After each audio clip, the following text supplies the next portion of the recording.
What's up everyone? Wayne from Grimtac. Today I'm going to talk about two of my favorite platforms and why the OA Defense 2311 Pro Elite is becoming my primary gun for range and competition.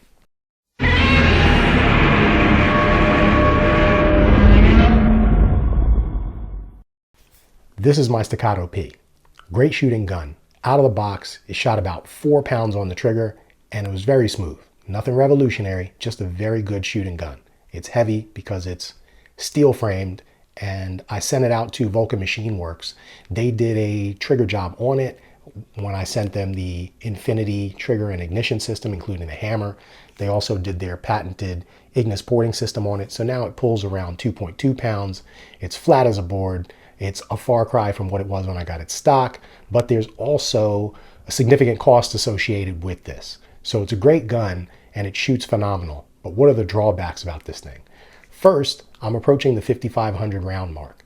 That means I need to have the internal extractor tuned by a gunsmith.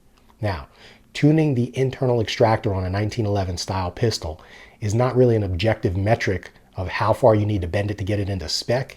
It's something that people with gunsmithing experience can do, which I don't have and I can't do. So that's one drawback.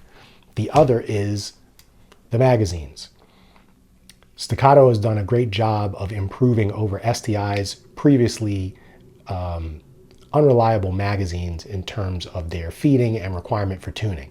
But these still are a little finicky, right? Whether you use Dawson Precision, which is what these are, they're not bad. They feed extremely reliably. They load fine.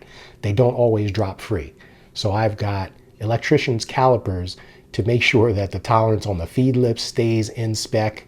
I've got a marker and a hammer to hammer out any rough spots that prevent these from dropping consistently. And based on day and time temperature, these may or may not drop free. From day to day, it changes. Same mags into the same two guns. Sometimes they drop, sometimes they don't. But again, they do function very reliably. So that's the second drawback. Third, the grip safety. I had the grip safety pinned because I didn't really want to deal with it, but some people may keep it. I'm not a fan. Fourth, the magazine release on a Staccato P. It's not bad, but you can't really do anything with it. You can't extend it and you can't really tap and drill it because if you try to do that, the material inside is fairly thin. So you have a high likelihood of breaking this thing, cracking it, or rendering it in some kind of way unusable. So you can't really do anything to modify that. So those are the drawbacks in terms of maintenance. Enter the OA Defense 2311 Pro Elite. Okay, this has got a full aluminum grip, which is different from the full-size Pro model.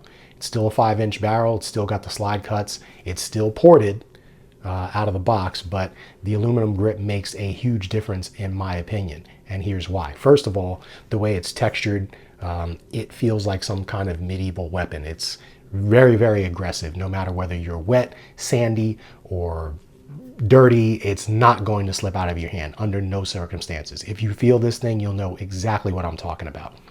Second, external extractor, more like a striker fired gun.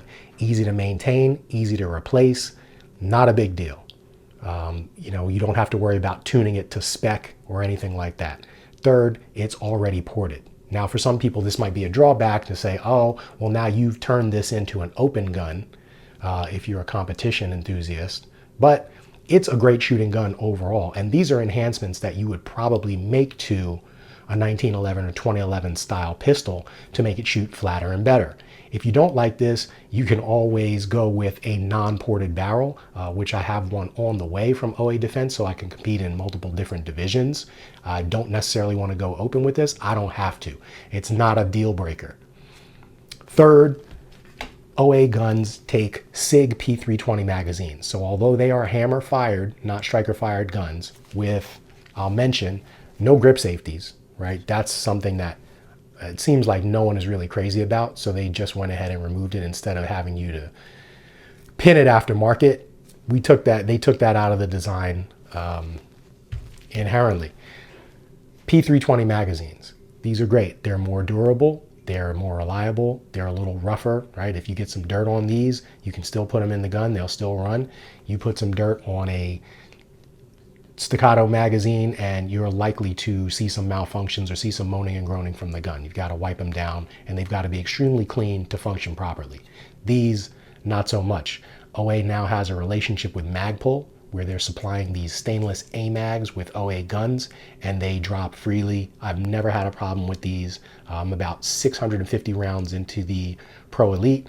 Never had an issue, not a single issue with mags sticking or not locking back, which sometimes can be an issue with staccatos, right? Your mags may or may not lock back depending on what tolerance and how they're tuned. Sometimes you get locked back, sometimes you just don't. To me, it's kind of a crapshoot. It's never been 100% reliability there. Although some people claim that they have a way to solve that issue, I've not been able to do it. So those are the reasons why this is going to be my primary gun. Out of the box, this thing is superior. The trigger started at about 4.0, 3.9 pounds out of the box. Very short reset, typical 1911 style flat trigger. It shot great. Now, as we approach a higher round count, it's working its way down to about 3.4, 3.3 pounds, which is excellent. Also, the barrel is a linkless barrel. For those of you that are not immediately familiar with 1911, 2011 style guns, a barrel link is a small rotating loop that attaches to the bottom of the barrel where the slide stop lever protrudes through to the other side to capture the barrel. On a typical 2011, 1911 pistol, that loop swings back and forth for disassembly, and OA has decided to adopt the striker fired model, which is a single piece, even though it does have that same loop. It's single machine fixed part that does not rotate and is one more thing that's less prone to breakage. Another point is optics. I'm currently running OA's supplied RMR plate for the 507 comp. They also supply a DPP and an RMSC plate. The lockup is great. The mounting is rigid and rock solid. That creates the effect of this gun being essentially a laser, just being able to stack shot on top of shot. And between the gun's inherent accuracy and the increased rigidity and weight because of the aluminum frame, because let's remember, aluminum doesn't weigh a great deal more than polymer, but this gun is about 5 ounces heavier than the Pro version. The Pro version weighs in at 28 ounces. This weighs in at, I believe, 32 or 33. So you get an additional weight to the gun, but also rigidity is a factor. It's been proven that rigidity decreases recoil. I know that some people are in the camp saying that polymer can flex and that can reduce recoil. In my experience, aluminum rigidity really trumps polymer significantly in terms of reducing felt recoil. So overall, in an age where a lot of people have moved from striker-fired guns to 2011 guns, 1911 style guns, this represents a split and a hybrid of the best of both worlds, because as people have moved from the striker-fired, very simple, reliable duties type platforms to 1911 and 2011 style guns, the level of complexity and the level of required maintenance has gone up geometrically in terms of what you need to do to keep these pistols running. OA's found a way to bridge the gap and give you duty reliability, duty robustness, gun that is just built like a tank essentially, along with the performance capabilities of 19/2011 style guns in terms of the adjustability on the springs and the tensions. There's a ton of different ways you can adjust over travel and the ambi-side slide stop and the mainspring, the leaf spring, the trigger weight.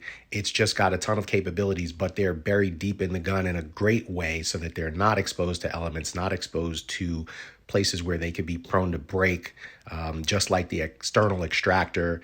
It's just a tank of a gun, and that really is what we should be looking for. As guns begin to perform better and more responsively, we should not be saddled with additional maintenance and care to the point where we have to choose one or the other. Do I want this gun to be reliable and durable, or do I want it to perform well? This gun absolutely does both. Full transparency. The folks at OA Defense are friends of mine, and they, along with shout out to Element 115 Firearms, helped us get a very early version of the Pro Elite to buy. and run. I did not want a media version that I would have to eventually give back, so I bought this full price. It's mine and no one's getting it. I threw a Vortex Defender XL on top of it. That originally shit the bed, but that is a story for the next time when we do a 507 comp versus Vortex XL showdown head to head. We were able to get this gun out to the range and the results spoke for themselves.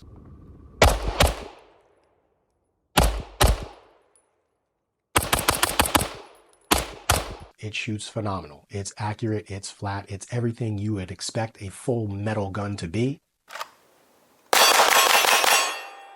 That is the story on the OA Defense Pro Elite 2311 full size, all aluminum grip model. If you found value in this video, please like, subscribe, and consider sharing, and we'll see you next time.